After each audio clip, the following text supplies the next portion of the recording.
नमस्कार, मी आनंद पोहनेरकर आपल्या सर्वांचं महाराष्ट्रवाणी बातमीपत्रात स्वागत करतो. पाहूया आजची विशेष बातमी.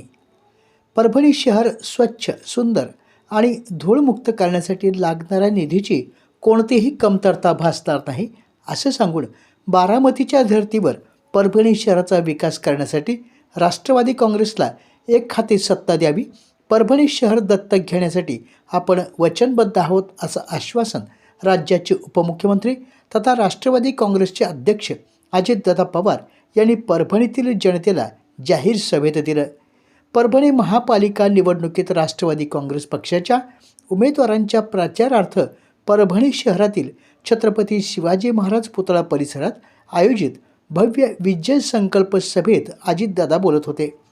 पुढे बोलताना अजितदादा म्हणाले, मागील 25 वर्षापासून आपण विकासाचं राजकारण केलं आहे.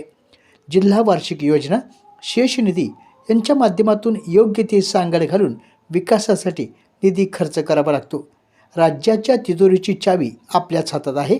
त्यामुळे शहरातील रस्ते हे रुंद झाले पाहिजेत, चांगले झाले पाहिजेत, यावर विशेष भर देण्यात येणार आहे. पंतप्रधान आवास योजनेतून प्रत्येकाला हक्काचं घर मिळावं यासाठी देखील प्रयत्न करण्यात येतील. परभणी महापालिकेच्या निवडणुकीत जातीपातीचा विचार न करता विकास कामांना दिशा देणारा कोण उमेदवार आहे याचा विचार मतदारांनी केला पाहिजे.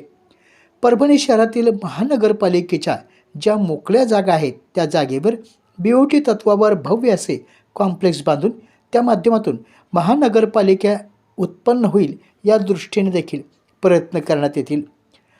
महानगरपालिका अंतर्गत विद्यार्थ्यांसाठी CBSEच्या धर्तीवर अत्याधुनिक शाळा या सुरू करण्यात येतील, असे सांगून अजितदादा म्हणाले, हे स्पर्धेचं युग असून या स्पर्धेच्या युगात AI तंत्रज्ञानामध्ये परभणीतील विद्यार्थी हे शिकले पाहिजेत.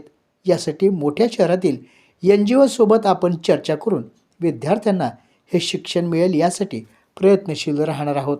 पुढे बोलताना अजितदादा म्हणाले, सध्या देशामध्ये कॅन्सरचे प्रमाण हे मोठ्या प्रमाणात आहे. हे प्रमाण लक्षात घेता परभणी शहरामध्ये महानगरपालिकेसाठी अद्ययावत सुपर स्पेशालिटी हॉस्पिटल उभारून त्या ठिकाणी कॅन्सर हॉस्पिटलची देखील उभारणी करण्यासाठी आपण पुढाकार घेऊ. परभणी शहराचा सर्वांगीण विकास झाला पाहिजे यासाठी सर्वांनी आपली मतदानरूपी शक्ती ही राष्ट्रवादी काँग्रेस पक्षाच्या उमेदवारांच्या पाठीशी उभी करावी, असं आवाहन करतानाच परभणी शहराचा सर्वांगीण विकास करायचा आहे यासाठी आपल्याला शब्द देतो, कारण आपण शब्दाचे पक्के आहोत, असेही दादा म्हणाले. परभणी शहराला भूमिगत गटार योजना, समांतर पाणीपुरवठा योजना या मंजूर करण्यात आल्या असून या माध्यमातून शहराचा हा विकास होईल. हा विकास बारामतीच्या धर्तीवर आपण करणार असल्याचेही ते म्हणाले. यावेळी बोलताना अजितदादा पवार म्हणाले, मला आठवत आहे त्याच्या संदर्भामध्ये मला स्वतः प्रताप देशमुख असेल किंवा अक्षय असेल किंवा आमचा राजेश असेल, ह्या सगळ्यांनी सांगितलं की दादा आम्हाला इथं कोणत्याही परिस्थितीमध्ये काही गोष्टी करून हव्यात. मी त्यांना विचारलं काय करून हवं. ते म्हणले की जसं तुम्ही पिंपरी चिंचवड केलं, आज माझं बारामती तालुक्याचं ठिकाण आहे, पण तुम्ही बघितल्यानंतर तुम्ही पण आश्चर्यचकित व्हाल. जर राजकीय इच्छाशक्ती असेल आणि आपण लक्ष घातलं तर काय होऊ शकतं हे तुम्ही तुमचे जर नात्यागोत्यातली लोक बारामतीमध्ये असतील तर त्यांना त्या बाबतीमध्ये विचारा. आपल्याला त्याच पद्धतीनं पुढं जायचं आहे. पुणे परभणी शहरामध्ये लगत असलेली MIDC ओस पडलेली आहे. शहरालगत विस्तारित MIDC मंजूर असून रोजगार निर्मिती करणारे उद्योग तिथं आपल्याला उभे करावे लागतील. त्याकरता आपल्याला पुढाकार घ्यावा लागेल. शेवटी उद्योगपती गुंतवणूक करत असताना येताना त्या भागामध्ये पाणी व्यवस्थित आहे का, रस्ते चांगले आहेत का, लाईटची व्यवस्था चांगली आहे का, शिक्षणाची सोय चांगली आहे का, कारण त्यांचे अधिकारी त्यांचे कामगार तिथं येत असताना ते हाही विचार करतात. त्याच्यामुळं आपल्याला त्याच्यातून दुहेरी फायदा करून घ्यायचा आहे की आपल्याही परभणीकरांच्या मुलांना मुलींना आणि परभणीकरांना ह्या सगळ्या विकासाचा फायदा व्हावा आणि त्याच वेळेस उद्योगपतींना पण त्यांना मी सवलती देऊ. त्यांना सांगू की चला माझ्या मराठवाड्यातल्या परभणी भागामध्ये तुम्ही चला, आम्ही तुम्हाला करामध्ये सवलत देतो, आम्ही तुम्हाला GSTच्या संदर्भातले काही निर्णय घेतो.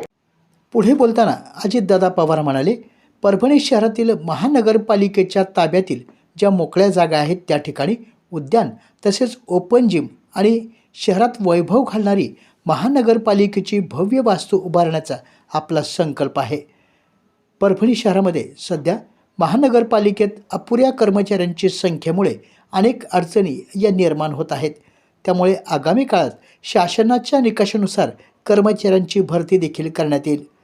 परभणी शहराचं वैभव असणारं पारदेश्वर मंदिराच्या विकास आराखड्याला गती देऊन मोठ्या प्रमाणावर या ठिकाणी पर्यटक कसे येतील या अनुषंगानं प्रयत्न होतील, ज्यामुळे शहरात आर्थिक उलाढाल होऊन रोजगार उपलब्ध होईल. तसेच परभणी शहरात सर्व धर्म समभावाचे प्रतीक असलेल्या तुराबुल हक दर्गा विकासासाठी मुस्लिम समाजातील नागरिकांना सोबत घेऊन विकास आराखडा तयार करण्यात येईल. अल्पसंख्याक विभाग हा आपल्याकडेच असल्यामुळे या समाजातील नागरिकांना आवश्यक असणाऱ्या सुविधा देण्यासाठी आपण प्रयत्नशील आहोत, असेही अजितदादा म्हणाले.